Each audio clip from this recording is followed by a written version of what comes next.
What if I told you that the wildest, weirdest, and most mind-blowing sci-fi movies didn't come from modern CGI wizardry or billion-dollar budgets, but from a decade of pure creative chaos? The 1970s didn't just break the sci-fi mold, it melted it, fed it to a space slug, and shot it out of an airlock. But which films from that era still have the power to leave you awestruck? Ready to question everything you thought you knew about sci-fi greatness? Buckle up. This list is about to hit hyperspace in directions you never saw coming. Star Wars Episode 4, A New Hope, 1977. Forget everything you think you know about blockbusters. Before Star Wars, sci-fi movies were mostly low-budget oddities or slow-moving philosophical thought experiments. Then, George Lucas dropped a cinematic asteroid on the industry and changed not just movies, but pop culture itself.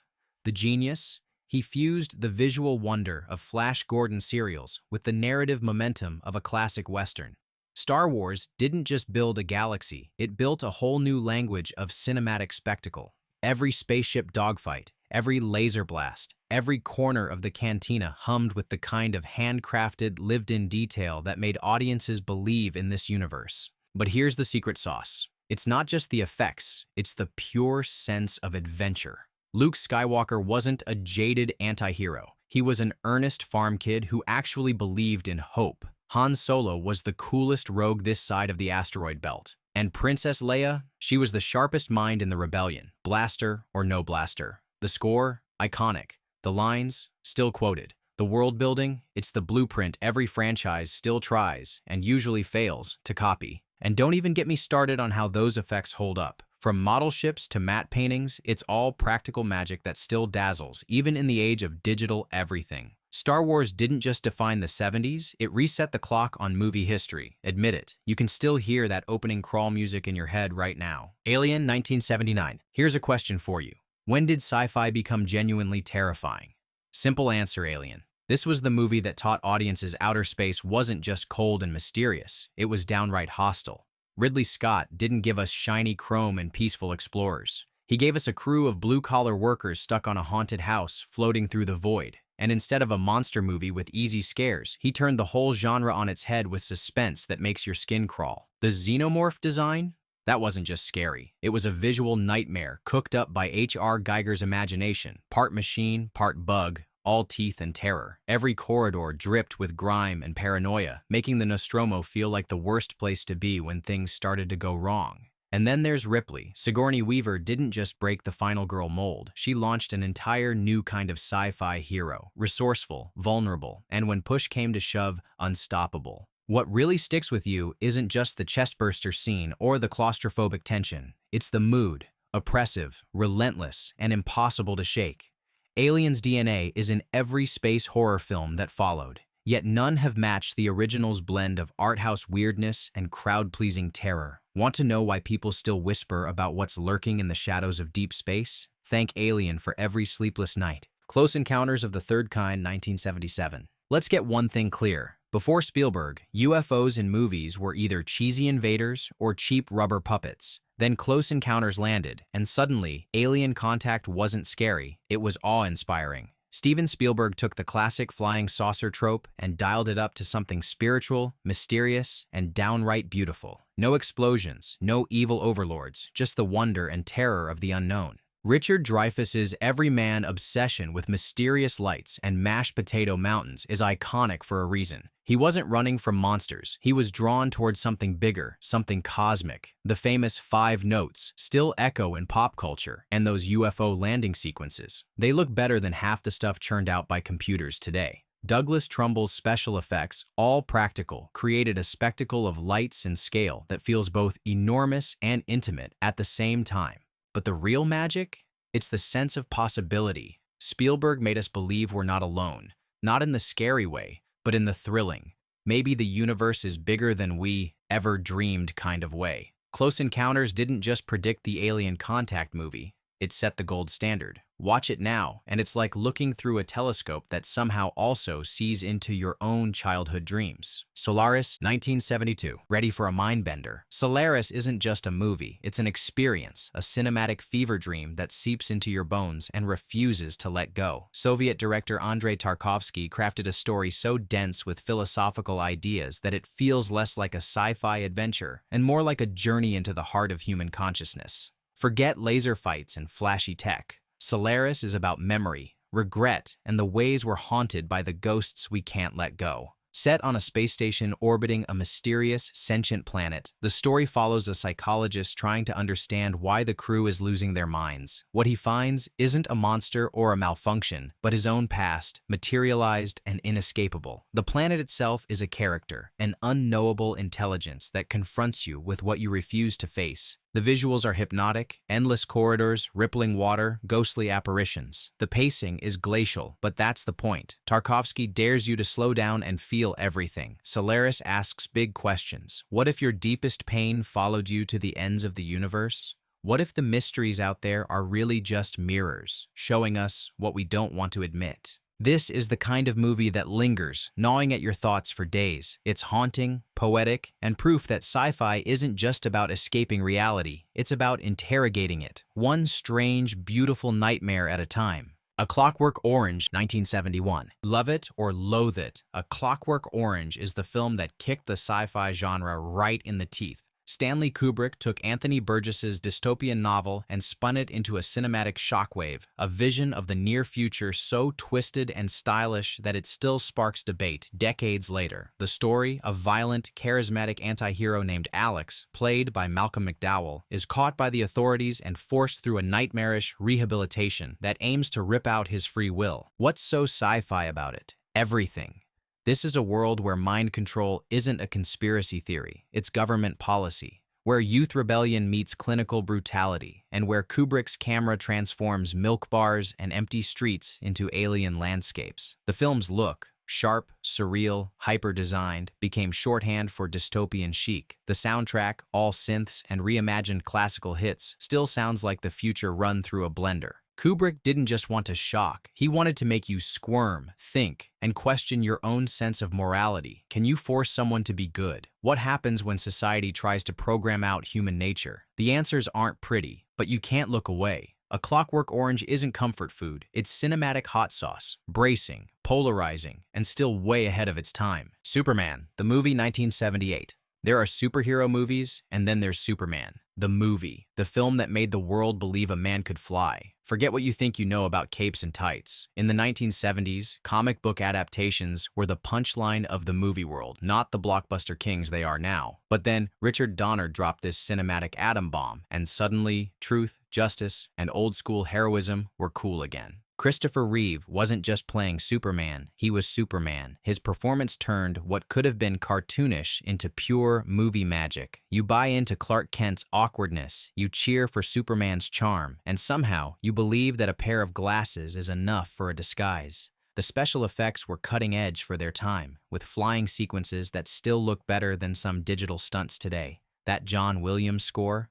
The very definition of iconic. If you're not humming it by the end, check your pulse. But here's the secret weapon, the heart. There's an innocence and optimism to this movie that's basically extinct in modern blockbusters. It wasn't afraid to be earnest, and in the cynical landscape of the late 70s, that was downright radical. Superman set the bar for all superhero films to follow, and if you watch it now, you'll feel that same rush of hope. Call it nostalgia, call it magic, but it's the movie that turned audiences everywhere into believers. Logans Run, 1976. What if your 30th birthday was also your expiration date? That's the terrifying world of Logan's Run, a movie that turned the idea of a perfect future into a neon-lit nightmare. In the domed city of tomorrow, youth is idolized, old age is erased, and freedom is just a rumor. Michael York's Logan 5 is a professional hunter of runners, people desperate to escape before the system disposes of them. But when he's forced to go on the run himself, everything he believes is shattered. This isn't just a chase movie, it's a vibrant, psychedelic tour through some of the wildest sets and costumes the decade ever produced. Think shiny jumpsuits, killer robots, and a computer-controlled society where comfort is just another form of control. The effects might seem charmingly retro, but they give the movie a distinctive, dreamlike edge that modern films can't touch. The carousel sequence, where citizens gather to see if they'll be renewed or vaporized, is both bizarre and unforgettable. Logan's Run is more than a time capsule of 1970s fashion and fears. It's a razor-sharp warning about the price of perfection, the fear of aging, and the lengths we'll go to keep the illusion alive. The movie's influence runs deep, inspiring everything from The Hunger Games to Blade Runner. It's sci-fi with brains, attitude, and enough weirdness to keep you thinking long after the credits roll. Mad Max, 1979. You want a movie that redefined action and left a permanent scar on sci-fi? Look no further than Mad Max. This wasn't just a film, it was a cinematic detonation that blew away the boundaries between genres. Director George Miller had almost no money, zero Hollywood backing, and a wild, relentless vision of a world teetering on the edge. The result? A post-apocalyptic road nightmare, fueled by pure, octane-charged adrenaline. Mel Gibson's Max Rokitansky is the original reluctant anti-hero, fighting for survival in a wasteland where the only law is what you can enforce behind the wheel of a souped-up car. The action is brutal, the stunts are all real, and the sense of danger is never, ever faked. Miller and his crew risked everything to get those shots, shooting guerrilla style, dodging real traffic and crashing real cars for maximum chaos. But there's more here than just speed and destruction. Mad Max is a warning about the thin line between civilization and chaos. The world it imagines is gritty, desperate, and totally believable.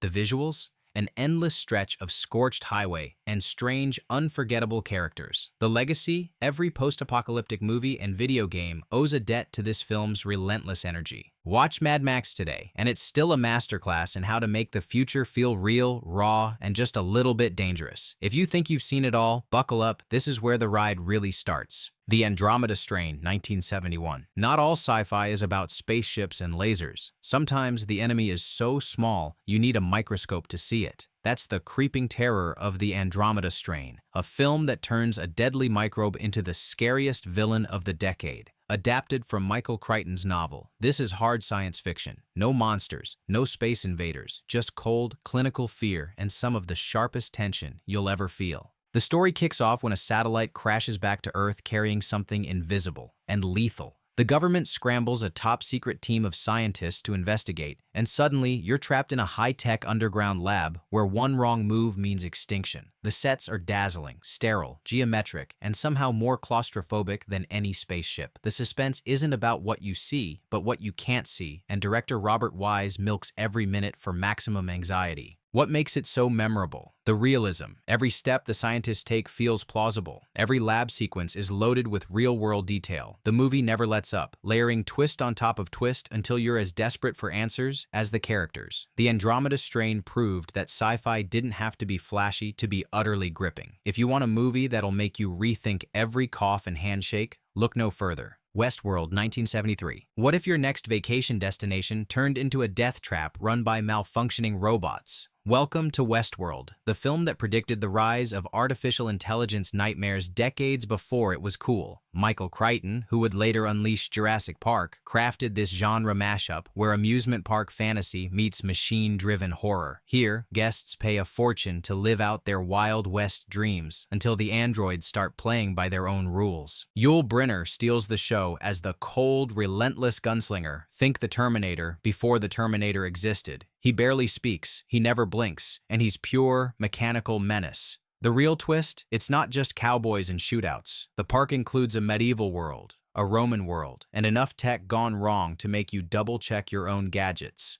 Crichton loads the story with sharp questions about what happens when we build machines that are almost human, and what happens when they turn against us. The movie's visuals were way ahead of their time, including the first-ever use of computer-generated imagery in a major film. Westworld laid the groundwork for every AI gone wild story since, from The Terminator to HBO's Westworld reboot. It's fun, it's dark, and it's a blueprint for tech paranoia. Remember, at Westworld, nothing can go wrong until everything does. The Man Who Fell to Earth, 1976. How about a science fiction film where the most alien thing isn't the spaceship? It's the star himself. Enter The Man Who Fell to Earth, a trip unlike anything you'll ever see. David Bowie, at his most haunting and magnetic, plays Thomas Jerome Newton, an extraterrestrial who lands on Earth seeking water for his dying planet. But instead of evil robots or world domination, he gets blindsided by the most dangerous force in the universe, human nature. This isn't a space adventure, it's a hypnotic plunge into fame, addiction, and the twisted dream of the American promise. Nicholas Roeg's direction is pure psychedelic art, jumping through time and memory, turning every frame into a fever dream. Bowie's alienation feels so real, you forget he's acting. The guy doesn't need rubber makeup or computer effects. His wide-eyed innocence slowly gets devoured by loneliness, greed, and television, a warning about what happens when even the most advanced visitor can't escape Earth's vices. Sure, the story goes weird places, and the plot spirals like a late-night hallucination, but that's the point. The visuals? Gorgeous and surreal. The music? Equal parts haunting and glamorous. The legacy? You'll find traces of this film in every tale of alien outsiders ever since. The Man Who Fell to Earth is pure 1970s sci-fi, bold, beautiful, and unafraid to get weird. Watch it once, and you'll never see Bowie or our own planet the same way again. Invasion of the Body Snatchers 1978. Remakes are usually a dice roll, but the 1978 version of Invasion of the Body Snatchers doesn't just beat the odds, it crushes them. Forget the black and white cautionary tale of the 50s. This is pure paranoid terror, dressed up in 70s style. San Francisco becomes a battleground as people realize their friends and loved ones are being replaced by soulless doubles grown from alien pods. No laser beams, no explosions, just an overwhelming sense that trust itself is vanishing, one person at a time.